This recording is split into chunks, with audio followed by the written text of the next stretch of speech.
দাম দিছে হ্যাঁ বাইরে দেখা যায় বেবির মারতে করতেছে তাই মাছ তোমার কে মারছে মারছে বেবি ওর ফাড়া এলাম অনেক সাহস আমার ভাই বেবির আসসালামু আলাইকুম কেমন আছেন সবাই আশা করি সবাই অনেক ভালো আছেন আপনাদের দোয়া আল্লাহর অশেষ ওই বেবি না ওই বেবি আমরা সুন্দর চলে আসলাম একটা নতুন ব্লগে। তো আজকে হলো আমরা ঢাকায় চলে যাব, অনেক পরিমাণ রোদ আর গরম, তো সবকিছু মিলে আসলে আমরা চাইছিলাম যে আমরা গ্রামের বাড়িতে যাবো, এখানে কয়েকদিন থাকবো, সব বোনেরা মিলে ভাই বোনের মিলে একটু আনন্দ করবো। ঈদের পরে যে বেড়াইতে যাওয়া যায় না বাবার বাড়িতে, তো আমি চাইছিলাম সবাই একসাথে। আমি গেলে আমি মনে করতাম যে আপুর একটু দেরি করে আসবে, তো আমি চাইছিলাম আপুদের সাথেই কয়েকদিন বেড়াবো একসাথে গ্রামে। কিন্তু এখন আপু বলছে যে তুমি পাবনাতে আসো, এখানে আপুর এই যে তাবিয়ার আছে, অনুষ্ঠান আছে, তারপরে তানজিলারা আছে, সবার সাথে একটুখানি আনন্দ করে তারপর আমরা এখান থেকে আমরা গ্রামে যাবো না। তো ওইটা করে হলো না আসছি। তো আসার পরে মনে করেন একটার পর একটা হইতে হইতে এখন আপুর অবস্থা খারাপ হয়ে গেছে, অসুস্থ হয়ে গেছে, তার তার কাজ চলে আসছে। তো এখন হলো সে যাইতে পারবে না। আর এত পরিমাণ গরম, এখন মনে করেন গ্রামে আমাদের বাড়িতে যাওয়াটাও মনে করেন একটা হয়ে যাবে। এই পাবনাতে এত গরম, আপু এসির মধ্যে থাকে, তা আপু মনে করেন অসুস্থ হয়ে গেছে। আর ঢাকার কি অবস্থা তা আমি জানি না, মনে হয় যে দেশের থেকে ঢাকার অবস্থা আরো খারাপ। তো তারপরও নিজের বাসায় একটা মজাই আলাদা। এই মজার জিনিস দেখলাম, ওই জায়গার মানুষ এক হাত দিয়া সাইকেল চালায় আর এক হাত দিয়া ছোট ধরে রাখে। এই যে দেখলাম মাত্র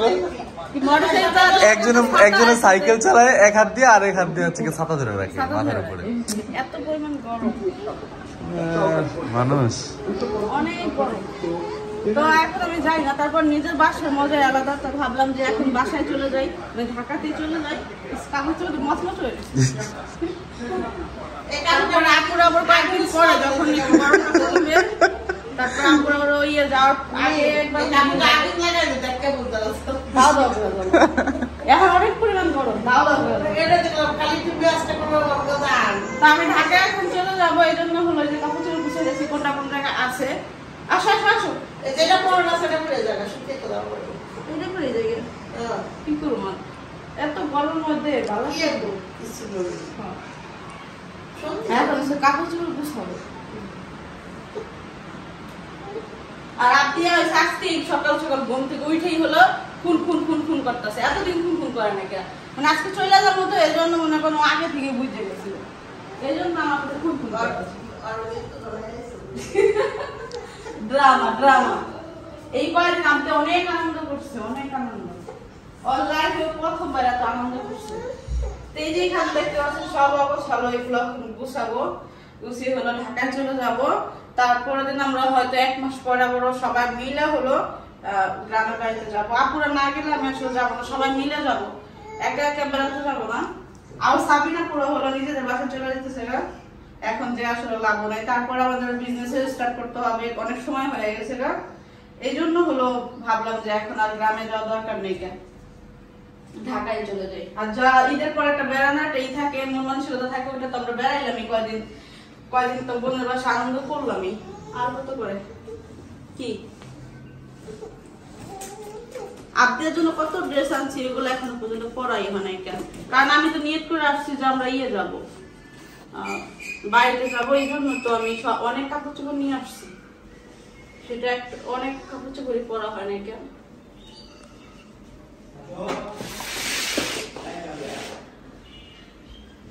কত নতুন কাপড় চোপড় বানাইছি আমি, আমার 2টা ব্লাউজ, এটা পরে যায় নরম আছে, এটা কে আসতে ভাই।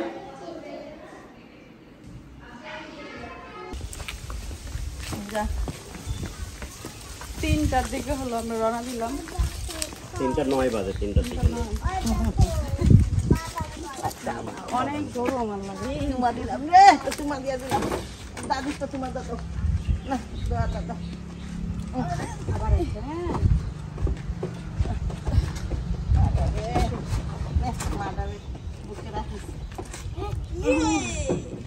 তো যাই মাইমা, আবার আইসো, যখন মন খারাপ লাগবে চলে আইসো, তারপর অন্য লাগে যাও। বোনের খেলনা নিয়ে যেতে আবার কি টং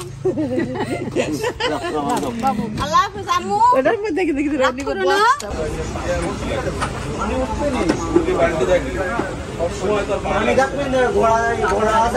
তো আমরা হলো আধা ঘন্টা আগে চলে আসছি চলো এখন আপনি হলো খুন করতেছি কিছু খাবো ও ভাত খায় নাই সকালে খাই তার খায় নাই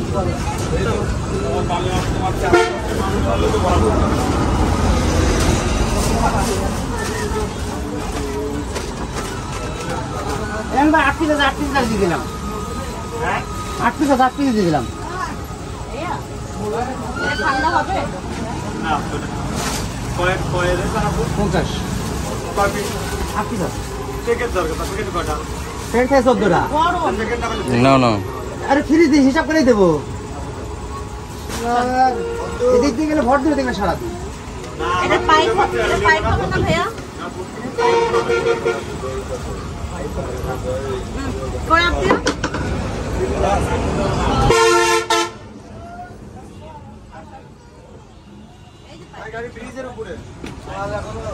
ব্রিজের উপরে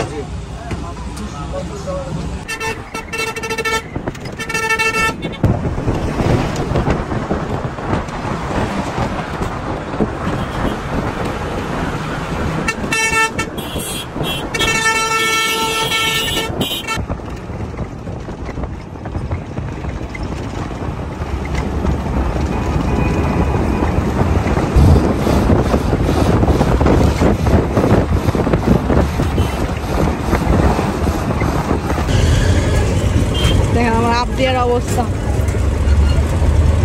খুবই খারাপ আমাদের গরমের মধ্যে পাবনা থেকে ঢাকা আসা খুবই একটা কষ্টের একটা বিষয়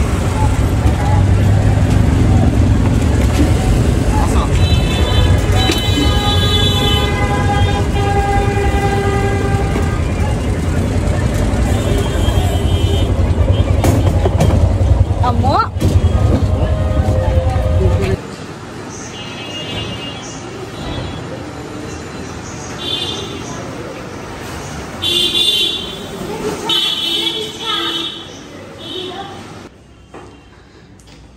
তো অনেক কষ্টের পরে আসলাম বাসায় নামো তুমি নামো তো আসো নামো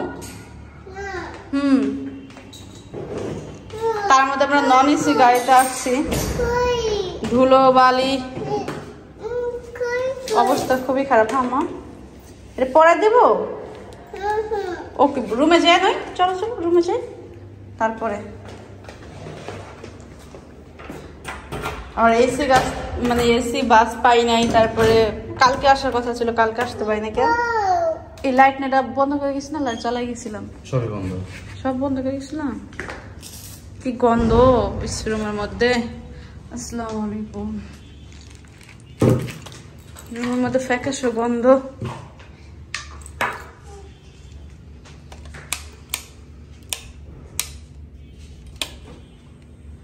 কি অবস্থা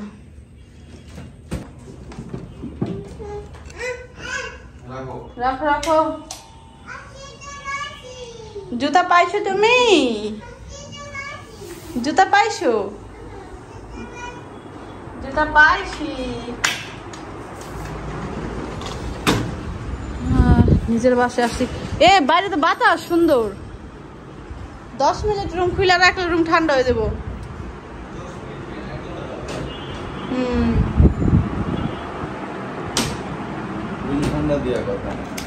রুম ঠান্ডা দেওয়া কথা ছোট লাগিস না দেন হ্যাঁ রাইখা দেই ও যে বয়লার আসলাম এখন ফ্রেশ ট্রেশ হইব রান্না বান্না করবো খাওয়া দাওয়া করবো যে আপনাদের বেবি এই বেবির জন্য যেই কান্নাকাটি নেওয়া মেয়ে করছে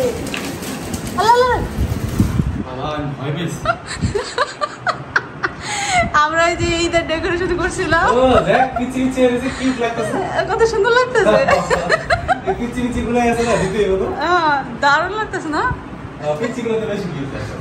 অনেক সুন্দর লাগতেছে হ্যাঁ পুরো রুমের মধ্যে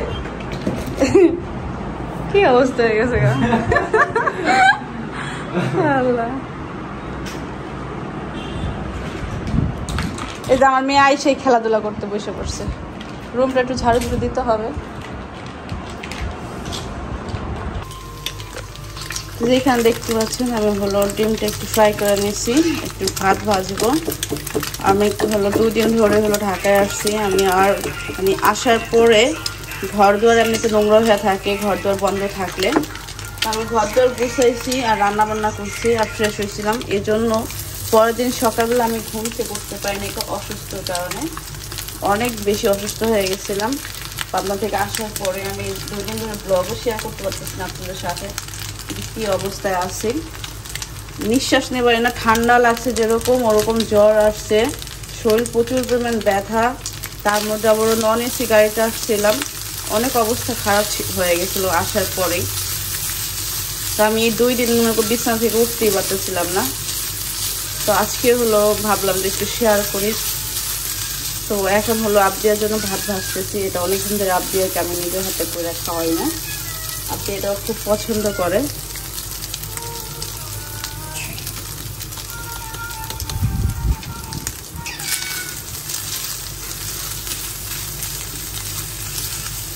তো ঘর দুয়ারের অবস্থা খুবই খারাপ, কারণ আমি কোনো মানে কালকে থেকে আমি কোনো কাজ করতে পারতেছি না। আসার পরে যে কাজ করছি পর আর কাজ করতে পারি না, এটা অসুস্থর কারণে। একটুখানি রান্না বান্না করে খাওয়া দাওয়া করে থাকি আমি, মানে অসুস্থর কারণে কোনো কিছু মানে কইরা খাওয়ার শক্তিটা আমার শরীরে নাই। তো যাই পারি একটু কইরা খাই, একটু ডিম ভাইজা একটু ভাত রান্না করে খাইছি কালকে। একটা জিনিস আপনার সাথে শেয়ার করি, আমি হলো আবদিয়ার জন্য এই প্লেটে ভাত বাড়ছিলাম, কিন্তু আবদিয়া আয়সা চিল্লাইতেছে, মানে ও তো ওরকম ভাবে ক্লিয়ার করে বলতে পারে না আবদিয়ার প্লেট আবদিয়ার প্লেট। এখন আমি আর বুঝতেছি না যে আসলে ও কি বলতেছে। ওর জন্য হলো আমি এই যে প্লেটটা আনছিলাম, অনেকেই বলতেছিল যে বেবি প্লেট আছে ওইগুলা কিনা, ওইগুলো অনেক বেশি দাম। এটা হলো 150 না 250 টাকা নিচ্ছে, আর ওইগুলো 300 টাকা 400 টাকা করে। তো এই আরেকটা আনছিলাম, হ্যাঁ দিচ্ছি। তো এই হলো আবদিয়ার প্লেট আমি সাজাইলাম আবদিয়ার জন্য। আবদিয়া হলো টমেটো শসা খুব পছন্দ করে, এই জন্য হলো কয়েক টুকরা টমেটো আর হলো শসা হলো আমি কাইটা দিয়েছি ওর জন্য। আর ওই আবদিয়ার প্লেট, আবদিয়া অনেক খুশি হয়ে গেছে দেখা। খাও। তো আমার এই বেডরুমের অবস্থা এরকম, আমি কোনো কাজ করতে পারতেছি না। আমি সকালে নাস্তাটা আবদিয়াকে দিয়া 1 ঘন্টার মতন এদিক ওদিক শুয়েছিলাম। দেখেন আমার রুমের অবস্থা। কালকে রান্না বান্না করছিলাম, পরিষ্কার করার মতো শক্তিটা ছিল না। আমি যে এখন কথা বলতেছি হাত পা কাঁপতেছে। আমি চেষ্টাও করতেছি যে আজকে মানে ঈদ করছিলাম যে আজকে হলো আমি কাজকর্ম করবো, একটু গুছাবো। দেখেন টেবিলটার অবস্থাকে খায়া দেয় এইভাবে রাখছি, মানে একটা কাজ যে আমি করবো ওই পরিমাণ শক্তিটা আমার না। আমি নিজে রান্না করে যে একটু খাবো, যে আবদিয়ার খাবার দিচ্ছে, আপনি এইখানে বসে করছে খাইয়া এইভাবে রাইখা দিচ্ছে, যে টমেটোটা পুরো খেয়ে ফেলছে। বিছানাদারি অবস্থা, আবদিয়ার খেলনা পুরা ঘরের নোংরা অবস্থা হয়ে গেছে। সবাই একটু দোয়া করবেন। আমি ভাবছিলাম আজকে খুব সুন্দরভাবে মানে ঘর দর গুছাবো, কারণ আসার পর থেকে আর গুছাইতে পারতেছি না। মানে আসছি আর ওই দিনকার রাতে আমি সব কাজকর্ম করছি, ঘর দোয়ার মইসা ঝাইরা একদমই করছি, কিন্তু এর পরের দিন থেকে আমি একদম অসুস্থ।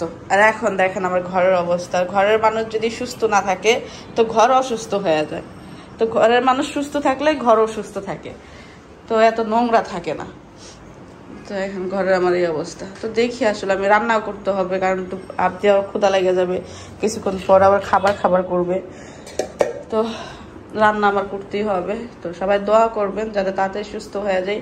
কাজও ফিরতে পারতেছি না, আমি কাজ যে স্টার্ট করবো তাও করতে পারতেছি না এই অসুস্থর কারণে। তো এই যে আস্তে আস্তে আমি হলো ঘর দোর গুছাইলাম। আসলে ঘর দোর নোংরা থাকলে, শরীর অসুস্থ থাকলে সবকিছু মিলে আরো বেশি আমার মাথা ঘুরায়। তো আমি হলো যে টেবিল ঘর এই রুমে রুম সব গুছাইতেছি আর ভাতও চড়াই দিয়েছি। এখন হলো ঘরটা মশলা দিব, এমনকি থালা বাটিগুলো ধুইব আর হালকা পাতলা কিছু রান্না করব। খেয়ে দিয়ে আবার শুয়ে পড়তে হবে, কারণ আমি মাথাকে তাড়া করতে পারতেছি না। কত যে কষ্ট হইতেছে শুধুমাত্র আমি জানি যে আমার কত কষ্ট হইতেছে এই অসুস্থ শরীর নিয়ে ঘর দর গুছায় রাখা। তারপর আমার মনে হয় কি ঘর দর গুছানো থাকলে, শরীর খারাপ থাকলে ওইদিক তাকাইলে মানে মনটা তো ভালো থাকে যে না পরিষ্কার জায়গায় আছে। না নোংরা দেখলে আমার নিজেরও মাথা ঘোরায় অনেক বেশি, আমি নিজেও এগুলো সহ্য করতে পারি না বেশিক্ষণ। আবদিয়াকে হলো গোসল করাইছি, আবদিয়ার হলো ক্ষুধা লাগছে। আবদিয়া এই আপেল অনেক পছন্দ করে, আপেল ঘরে না থাকলে আবদিয়া কান্না করতে করতে আমার মাথা ব্যথা করে ফেলে। যখন দেখে যে খাবারের মতো আর কিচ্ছু নাই তখন হচ্ছে আপেল চায়, ওই জন্য ওর জন্য আপেল, আর কোনো ফল না আনলো আপেলটা আনতো। এমন না যে আপেলও পুরা খায়। এই দেখ গোসল করা দিয়েছে আমার আম্মুটাকে। নাও আবদিয়া এটা প্রিয় খেলনা তিতি, নাও নাও আপেলটা খাও। খাবা না? আপেলটা খাও, আমি ভাত এই যে করো মাছ ফ্রাই করই। ভাত খাবা? ভাত খাইব। ও আচ্ছা এটা খাও, আমি ভাতটা ই করি, মাছ ফ্রাই করি তোমার জন্য। কি খাবা তুমি? চিকেন খাবা?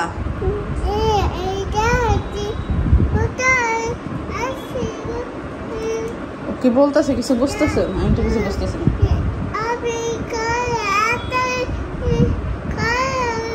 কি আবদিয়া আপেল খায় না? তাই এতগুলো আপেল কে আনছে? কি জন্য আনছি? কালকে আপেল দেখে এত নাচানাচি। আপেল আম্মু আপেল। আচ্ছা মুড চেঞ্জ হয়ে গেছে, ময়লা। যাও যাও ওই ফ্লোরে মুছছি, কিন্তু তুমি খাটে যাও, খাটে যাও, খাটে যাও, খাটে যায় খেলো। এই যে মোবাইল নিয়ে আসে, সরাসরি একটা মোবাইল নিয়ে আসে, আর কোনো কাজ। তো আমার মেয়ে হলে দেখুন বসে আছে এখানে, কারণ ওর ক্ষুধা লাগছে, খাবে। আর আমি হলো এখানে রান্না করতেছি। এখানে হলো আমি ডাল বসাইছি। আমার কেন যেন টক ডাল খাইতে অনেক ইচ্ছা করতেছে ঠান্ডার কারণে। ভাবতেছিলাম টক ডাল অনেকদিন ধরে খাইতে ইচ্ছা করতেছে। কালকে হলো বাইরে দেখতে বাজার করেছিলাম, আম আনাইছিলাম। বাজারও ই করি নাই, রাখে নাই, এই জন্য আমটা হলো ওই যে হয়ে গেছে, পাইকে পাইকে দেখি কেমন হয়ে গেছে। তো আজকে সকালবেলা হলো বাজারগুলো হলো আমি ফ্রিজে রাখছি। অল্প কিছু কাঁচা বাজার আনাইছিলাম, কারণ লেবু, কাঁচামরিচ, টমেটো, শসা এগুলো আমার ফ্রিজে না থাকলে আমার আসলে ভালো লাগে না। আবদিয়ার জন্য ওই ফলটা বানাইছিলাম, তখনই হলো যে আম ছিল। তো আমি আম ডাল দিয়ে রান্না করবো আজকে। আর হলো যে চিংড়ি মাছ রান্না করবো, চিংড়ি মাছ ভুনা করবো। এর চাইতে শর্টকাট আমি আর কিছু পাইতেছিলাম না। আদা রসুন নাই, যে একটু মাংস রান্না করবো। তো যে দেখতে পাচ্ছেন আম ডাল হয়ে গেছে।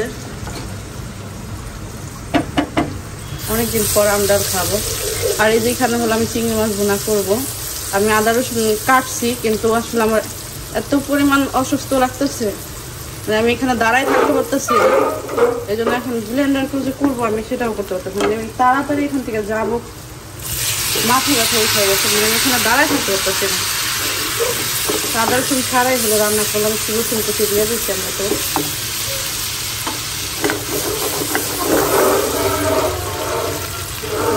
না খেয়ে থাকতে পারতাম, আমি না খেয়ে থাকতে পারছি, কিন্তু আবদিয়া তো পারবে না।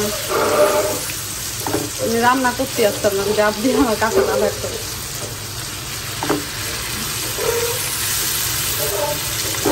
মরিবাসী রান্না করে তো খাইতে হবে, মেয়ের জন্য রান্না করতেই হবে। আমি এখনো পর্যন্ত কালকে থেকে খাওয়া দাওয়া করি না।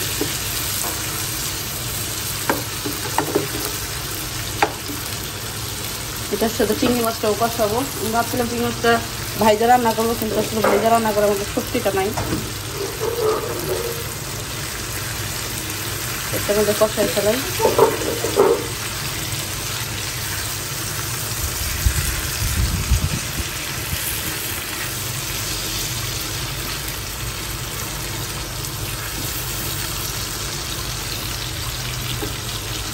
আবদিয়াকে হলো ডাকতেছি ভাত খাওয়ার জন্য। তো অনেক কষ্টের পরে এই যে চিংড়ি মাছ বোনাটা হয়েছে, আর ডাল বোনাটা তো করছি। আবদিয়াকে হলো ভাত দেব।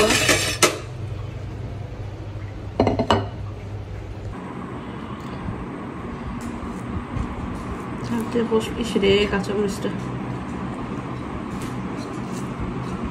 আল্লাহ জানে কেমন হয়েছে, কারণ আমি সুযোগই পাইনি মুখে দিয়ে যেটা দেখবো এটার টেস্ট কিরকম।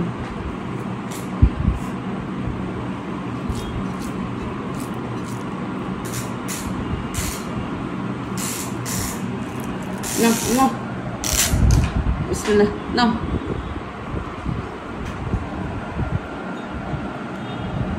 মজা হয়েছে আবদিয়া? আবদিয়া, এই আবদিয়া, এদিক তাকাও। মুরগির ঠ্যাং ইয়ে গেছে। মজা হয়েছে? ও মজা হয় নাই বলে, যে খাই দেখি কি হয়েছে। মোটামুটি হয়েছে তো।